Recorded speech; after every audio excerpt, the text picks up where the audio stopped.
और राष्ट्र को भी आर्थिक उन्नति और प्रगति के मार्ग पर आगे ले जाने में अपना सहयोग करें। आपने देखा होगा कि पिछले 10 साल में आदरणीय प्रधानमंत्री जी के कुशल नेतृत्व में इस देश ने विभिन्न क्षेत्रों में जिस प्रकार की उन्नति और प्रगति की है, अभी 5 साल पहले दुनिया में एक बड़ी महामारी आई। प्रधानमंत्री जी ने देश के वैज्ञानिकों का आह्वान किया और भारत वो पहला देश बना जिसने कोविड की सबसे विश्वसनीय दवा इजाद की, वैक्सीन इजाद की। वरना सामान्यतः अब तक किसी भी क्षेत्र में, स्वास्थ्य के क्षेत्र में, मेडिकल के क्षेत्र में जितने भी आविष्कार हुए हैं, भारत में वो सारे आविष्कार 20 साल 30 साल बाद आ पाए हैं। लेकिन पहला मौका था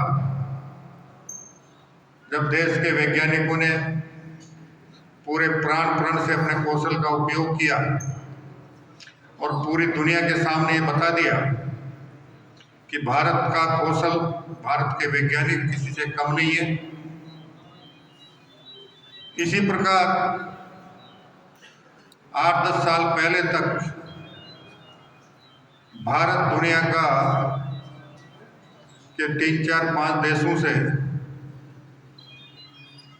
हथियार आयात करता था। उन्होंने इस क्षेत्र में काम करने वाले हमारे तकनीकी लोगों और वैज्ञानिकों का आह्वान किया और आज भारत हथियार निर्माण के क्षेत्र में तेजी से आगे बढ़ा और लगभग 3 दर्जन देश भारत में निर्मित हथियारों को खरीदने में लाइन लगाकर खड़े हुए मिले। ये सब इस राष्ट्र में जिस तेजी के साथ कौशल विकास हुआ है उसी का परिणाम है और हम उम्मीद करेंगे कि आप भी अपने कौशल का सदुपयोग करते हुए अपने को, अपने परिवार को, अपने क्षेत्र को और इस राष्ट्र को उन्नति और प्रगति में महत्वपूर्ण योगदान देंगे। साथ ही मैं मंच पर उपस्थित सभी सम्मानित अतिथियों का भी हार्दिक धन्यवाद ज्ञापित करना चाहूँगा जो इस हाईटेक ITI में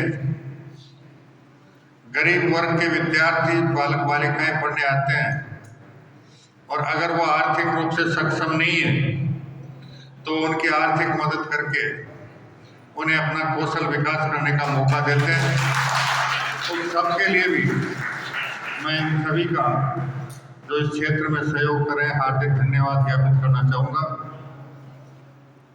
साथ ही मैं इस ITI के प्रबंधन को, यहाँ के प्रशिक्षकों को भी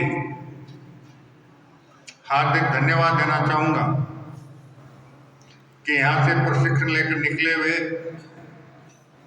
कुशल बनकर निकले हुए सभी किशोर और नौजवान साथी बेरोजगार नहीं घूमकर किसी न किसी क्षेत्र में अपना रोजगार निश्चित रूप से कर पा रहे हैं। मैं इसके लिए इस ITI के सभी प्रबंधन समिति के सदस्यों को, प्रशिक्षकों को धन्यवाद दूंगा कि वो पूरी निष्ठा के साथ हमारे इस किशोर और युवा आबादी को सही रूप में कौशल विकास करवाने में अपना योगदान दे रहे हैं। और इस विद्यालय में, इस ITI में पढ़ने वाले उन सभी विद्यार्थी, बालक बालिकाओं को भी धन्यवाद दूंगा जो पूरी लगन, पूरी निष्ठा के साथ अध्ययन करके अपना कौशल विकास करने में किसी प्रकार की कोर कसर नहीं छोड़ रहे। मैं सभी के उज्ज्वल भविष्य की कामना करते हुए आप लोगों से ये अपेक्षा करूंगा कि ये गति निरंतर बढ़ती रहे और यहाँ से कौशल विकास करके विभिन्न क्षेत्रों में अपने कौशल का उपयोग करें। इन शुभकामनाओं के साथ आप सभी का हृदय से बहुत बहुत आभार। जय हिंद, जय भारत, वंदे मातरम।